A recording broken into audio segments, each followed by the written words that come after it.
فیاضی کا مظاہرہ کرتے ہیں، لیکن گھر ان کا بے حال ہوتا ہے، بیوی ترس رہی ہوتی ہے، بچے ترس رہے ہوتے ہیں، یہ بھی اللہ تبارک و تعالیٰ کو ناپسند ہے۔ تدریج کے ساتھ چلے، پہلے کس کا حق ہے، اس کے بعد کس کا حق ہے، اس کے بعد کس کا حق ہے۔ اس کے بعد آیت نمبر 30، ان ربک یبسط الرزق، یقیناً تمہارا رب کشادہ کرتا ہے رزق کو، لمن یشاء، جس کے لیے چاہتا ہے، ویقدر، اور تنگ کرتا ہے۔ اب دیکھو معاملہ یہ ہے کہ اللہ تبارک و تعالیٰ جس کو چاہے دے دے، اور جس کو چاہے اس کے لیے روک دے۔ اب اللہ تبارک و تعالیٰ کے یہاں انصاف کا مسئلہ ہے۔ اللہ تبارک و تعالیٰ معزل ظالم نہیں ہے۔ جو لوگ دنیا کے اندر محنت کرتے ہیں، لازمی سی بات ہے انہیں تو اللہ تبارک و تعالیٰ عطا کرتے ہیں، بلکہ برائیوں کے کاموں میں جو اصحاب محنت کرتے ہیں ان کو اسی میں تو فضل ملتا ہے نا، اسی میں وہ آگے بڑھتے ہیں۔ یہ دنیا کا اصول ہے، محنت کرو گے بھائی پاؤ گے، اچھائی کے لیے محنت کرو گے اچھا پاؤ گے، برائی کے لیے محنت کرو گے تو برا ہی پالو گے۔ اس کے بعد انہو کان بعبادہ خبیرا بصیرا، یقیناً اللہ تبارک و تعالیٰ اپنے بندوں کی خبر رکھنے والا اور دیکھنے والا ہے۔ یہ نہایت اہم اس آیت کا ٹکڑا ہے۔ ہمارے نوجوان اس وقت اگر قسم پرسی کی حالت میں ہیں، لیکن اللہ تو دیکھ رہے ہیں نا کہ بھئی یہ کوئی تگدو نہیں کر رہے ہیں، یہ انتظار کر رہے ہیں کب سرکار کی نوکری ہمارے اوپر وارد ہو جائے، اور پھر حق تو یہ کہ سرکار کی نوکری حاصل کرنے کے لیے اس قسم کی پڑھائی بھی نہیں کرتے۔ اب اگر ان کو وہ کام نہیں کرنا تھا تو دیکھ لیں آس پاس کی دنیا کتنا فضل میں نے رکھا ہے، اس فضل کو تلاش کریں، اس کو ڈھونڈیں۔ بلکہ افسوس کے ساتھ کہنا پڑتا ہے ہماری نوجوان برادری کے اندر جس طرح کا لائف سٹائل اس وقت سرایت کر چکا ہے، وہ ڈیزاسٹرس ہے ان کے لیے، اس سے وہ تباہ و برباد ہو جائیں گے۔ آمدنی اٹھنی اور خرچہ روپیہ کے مزداق وہ عیاش پسند بنتے چلے جا رہے ہیں۔ مودبانہ التماس ہے ان سے، بھائی اس قسم کی ذلت سے واپس آ جاؤ، حقیقت پسند بن جاؤ۔ جیسے کہ یہاں پر بتا دیا گیا ہے کہ بھئی اپنے ہاتھوں کو باندھے بھی مت رکھو اور کھلا بھی مت چھوڑ دو۔ یہ کیا ہے؟ یہ ہے کہ حقیقت پسندی کا مظاہرہ کرو، دیکھ لو آپ کو کس چیز کی ضرورت ہے اور کس چیز کی ضرورت نہیں ہے۔ آپ کو 30,000 کا سمارٹ فون چاہیے کہ آپ کو 10,000 کا سمارٹ فون چاہیے؟ گاڑی رکھنے کی استطاعت ہے آپ کو یا نہیں ہے؟ موٹر سائیکل پر ادھر سے ادھر ادھر سے ادھر کرنے کی استطاعت ہے آپ کو یا نہیں ہے؟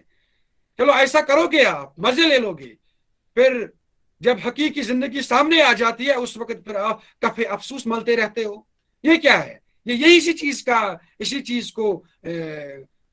چیز کو فالو کرنے کا جو نتیجہ ہے، نہ فالو نہ کرنے کا جو نتیجہ ہے وہ اسی کا ہے، حقیقت پسند نہیں بن جانا۔